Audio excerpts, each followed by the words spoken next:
everybody. How's everybody doing today? So, I'm the coach, Aaron Lamar. I have two very important special guests with me today. So, as you guys recently found out, I am recently became a personal trainer after switching from teaching. So, I do work at Snap Fitness, and I happen to have the owners with me, Matt and Jen. How you guys doing today? We're doing so good, Aaron. Thanks for having us today. Yeah. No problem. So I'm just going to get started with a few questions for you. My first question I want to get started off with today. So, what got you guys into the fitness industry? So, what led you to really starting a personal training company? Yeah. So we've been in the gym industry for 16, almost 17 years.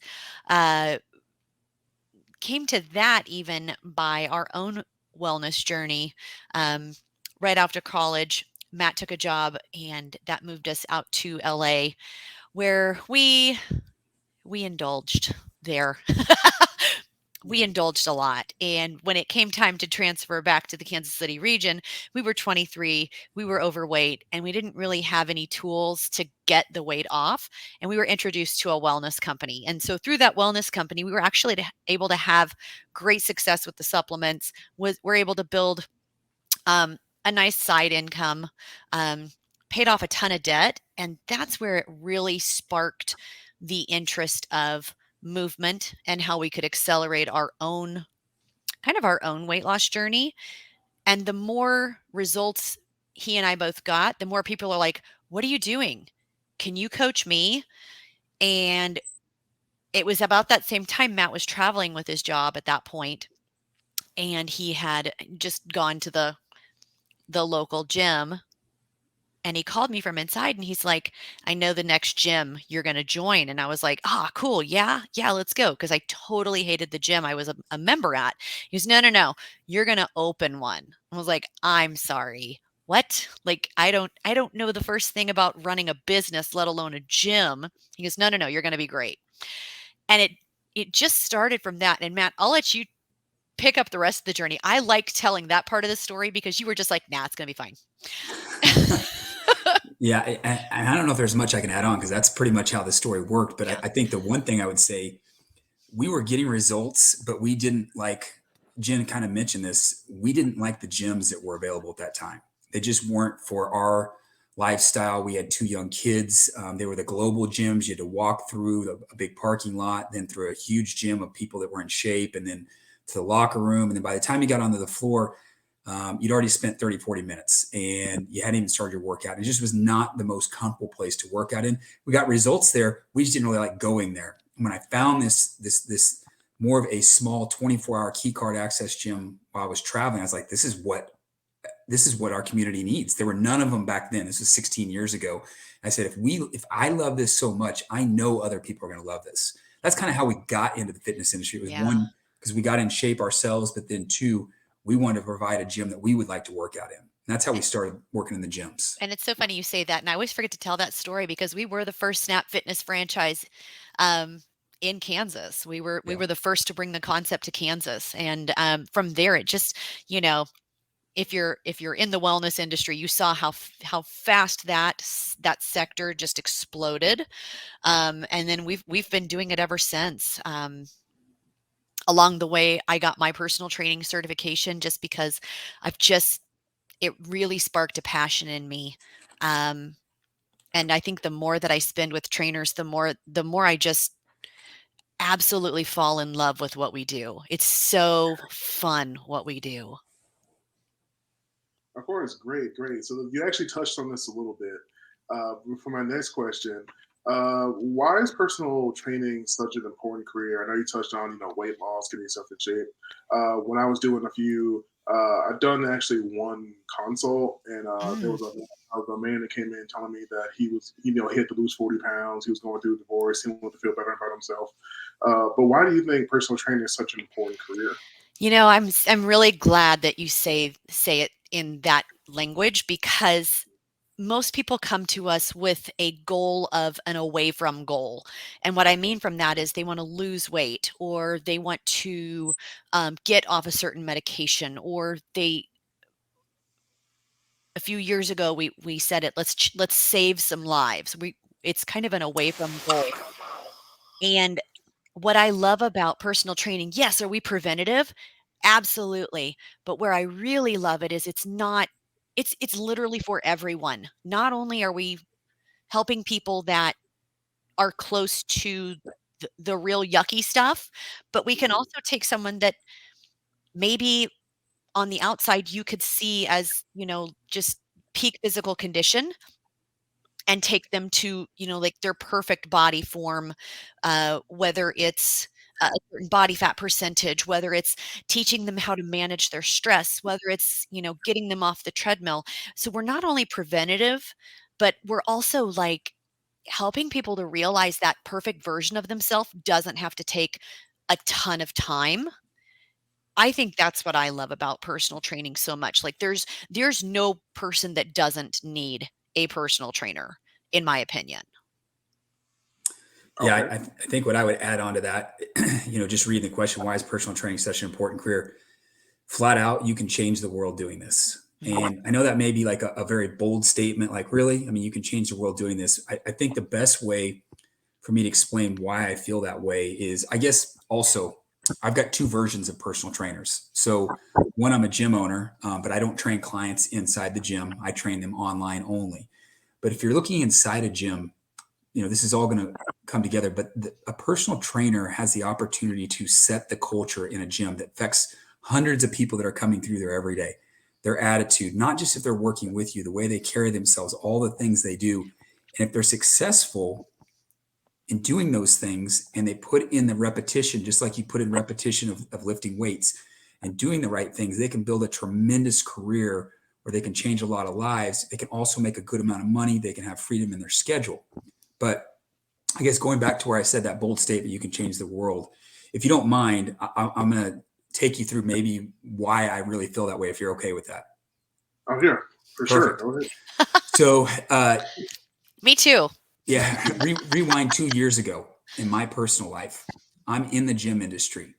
And just like when we transitioned out of college and got into the workforce, life changes. And I got to a point where I felt like I was living a Groundhog Day. I was doing the same thing every single day, waking up, taking a shower, going to work, coming home, watching TV. And I was putting all my effort into my career and building, and I let myself go, meaning my physical appearance, but not just my physical appearance. It was I don't even want to say depression state, but I just didn't know what I was doing in life. Here I am, 43 years old, and I don't know if I've changed the world, if I've changed myself. I don't know what I've done. And I just started to see everything around me almost crumbling, my relationships, all kinds of things. And it all came to a head when I looked in the mirror one day, took my shirt off and said, this is not the Matt that I dreamed about as a little kid. This is not who I saw myself as. And immediately the next day, I went out and I hired a coach, personal trainer, and I hired an online coach because I needed that accountability. It was really embarrassing because I'm in the fitness industry.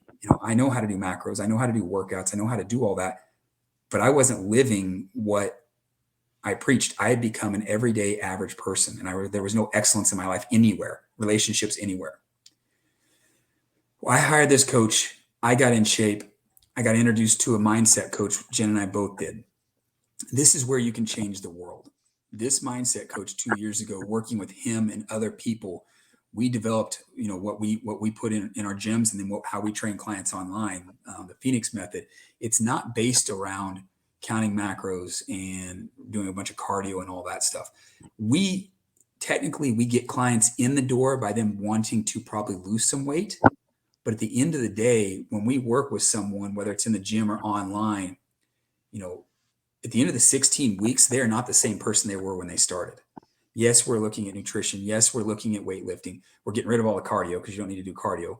But we're looking at the sleep, the water, the steps. All that is encompassing. But what we found and bring to the table, the way you can change the world is just because you're in shape doesn't mean you're happy. Just because you're not in shape doesn't mean you're not happy. But if you can take someone and get them where they want physically, that's great. But if you can do it mentally and emotionally, you will change their world and you will change everyone they come into contact with.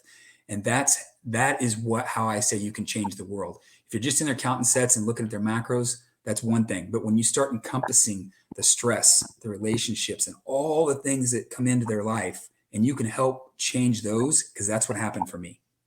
So I don't look at being a personal trainer as someone who helps someone lose weight.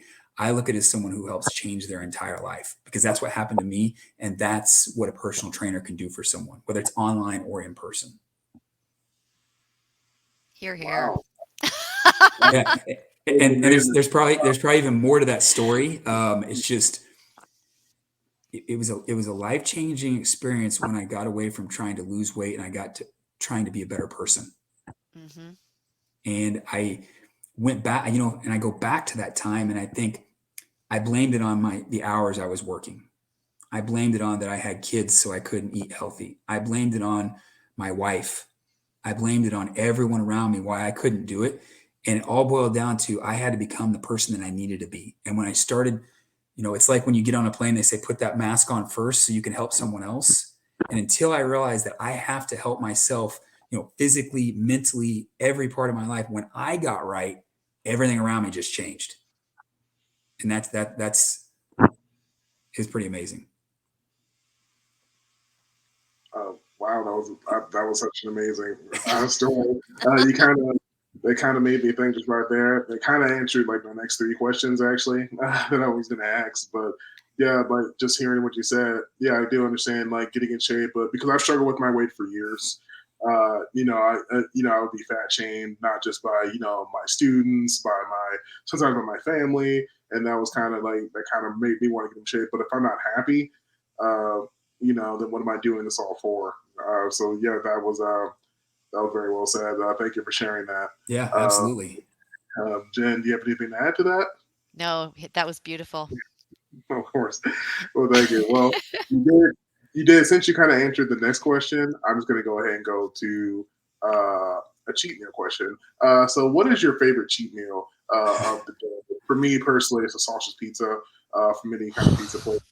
What is your Well, don't start putting suggestions in our head. So I will, and this is a great question, by the way. Yeah. So I'm going to give you the answer, but I'm going to give it to you at the end.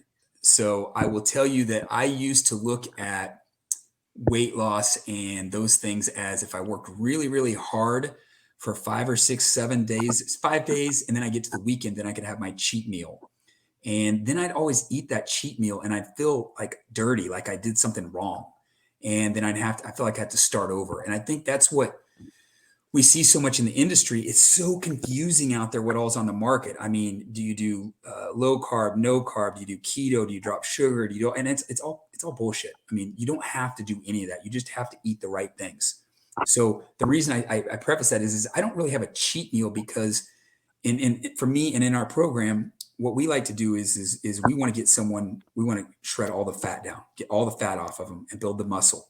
And then put them in maintenance mode where they can live a normal life. And that was so important when if you go back to that story I told you, the important thing was I couldn't continue on that hamster wheel of losing weight and then, losing 20 pounds and gaining 25 back and then losing the 25 and gaining 30. It was a wheel. We had to develop something that we could do the rest of our life, which meant instead of having cheat meals, we had to get ourselves in a maintenance mode where we could enjoy a drink when we wanted to have drinks. We could enjoy those things. But there are some days that, I won't hit my macros and I'll have a cheat meal, I guess is what we call it. And I go over, but I don't feel dirty about it anymore because it's just part of the program. But for me, I'm from a very small town in Southeast Kansas. So we call it a birthday meal. It's my birthday meal. What's your birthday meal? And in this small town of like 20,000 people and then a few surrounding sounds. That's not small. There's like 10 fried chicken places. Way too many for that small of a population, but they all do well. So my favorite meal, and when I'm going to kind of go off my macros, is Chicken Mary's fried chicken with spaghetti. I do like pizza too, though. By the way, who doesn't like pizza, right? I know. Yeah. What's so bad is I've known you for so long, Matt. It's a one large white triple spaghetti. Yep. That's how you order it. But I want to elaborate on what Matt said too. When I'm working with someone on their food, I want to know what possible connotations and language they use around food. Okay, what's a good carb? I'm like, there's good carbs and bad carbs. Like, well, yeah, I know there's bad carbs. I'm like, well, like bad, like how? Do they murder people? Do they rob banks? Like, how are they bad?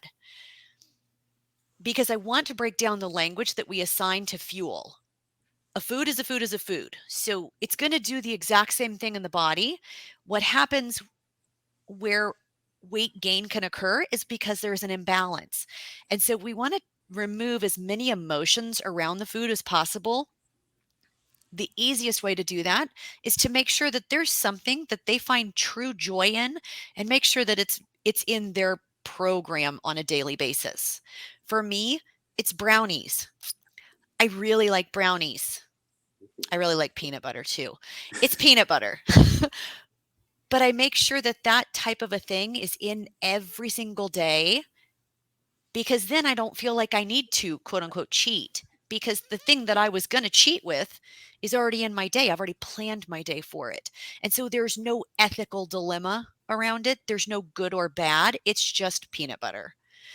And what that does is it really helps take a lot of the shame around foods, so that you can view it from a fuel source versus this is going to help me, this is going to hurt me.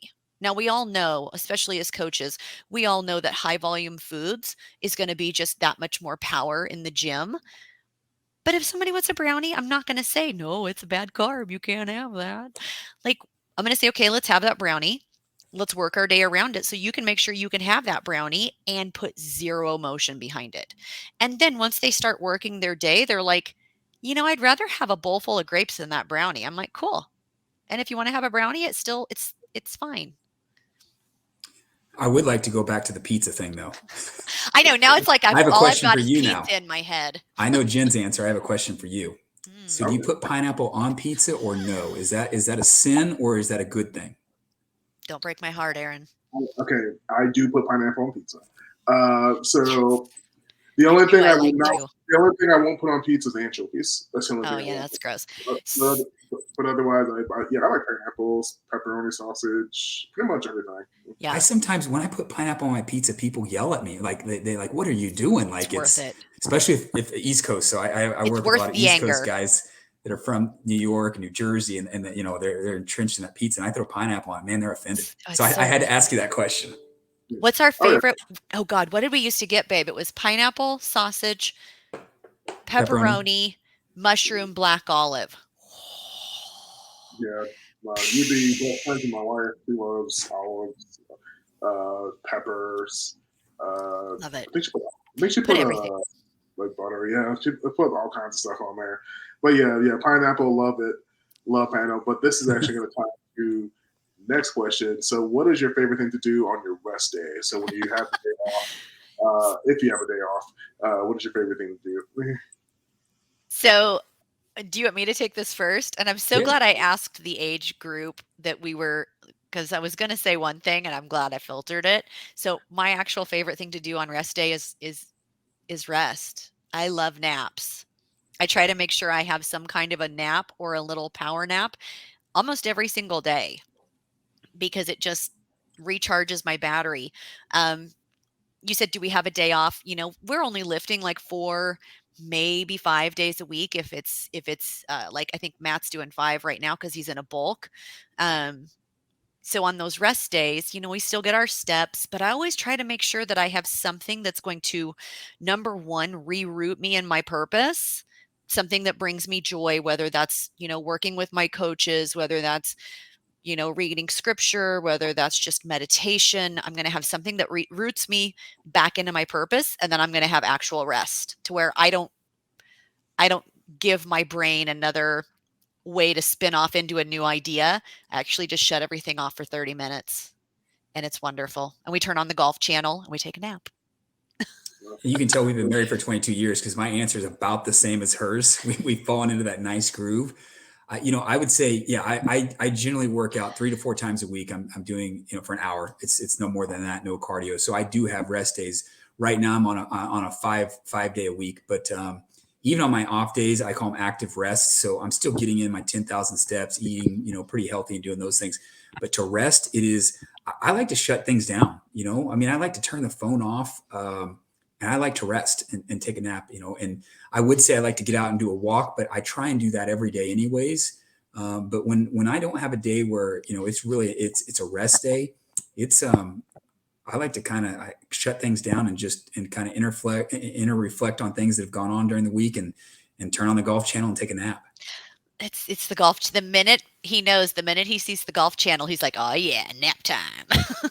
And I like golf. It's just, I don't know, for some reason, man, it's so a great thing to take because a you can nap to. trance out and just take a nap. The dog is in here with me. I don't have a tail, by the way. Yeah, I've had episodes where the cat jumped on my shoulder. And, Yeah. it's a, but yeah, so They just want to be in the show too. Oh yeah, I love it. Hey, more the merrier. I got two. My wife she's got a mini golden doodle, got 2 dogs and a cat. But yeah, I've had that happen. Zoom meetings when cat jumps on, the dog runs in, they want to say hi. Like, hey, everybody wants to be a part of the show. Exactly. But thank you guys. You guys kind of answered, like, because Matt's story was so amazing that he answered like 3 questions in a row. But nice. Thank you guys for taking time out of your day to join Coastal Sessions. It really means a lot to me as I'm going through my fitness journey as well. But you guys are amazing people. I love working with you guys when I see you guys. So the next time, guys, we're going to be talking about more fitness related things coming up on the next episode. But I want to thank you guys, man, Jen, for joining me. I want you guys to have a great rest of your day. And I'll see you guys next time. Awesome. Thank you. Thank you guys so much.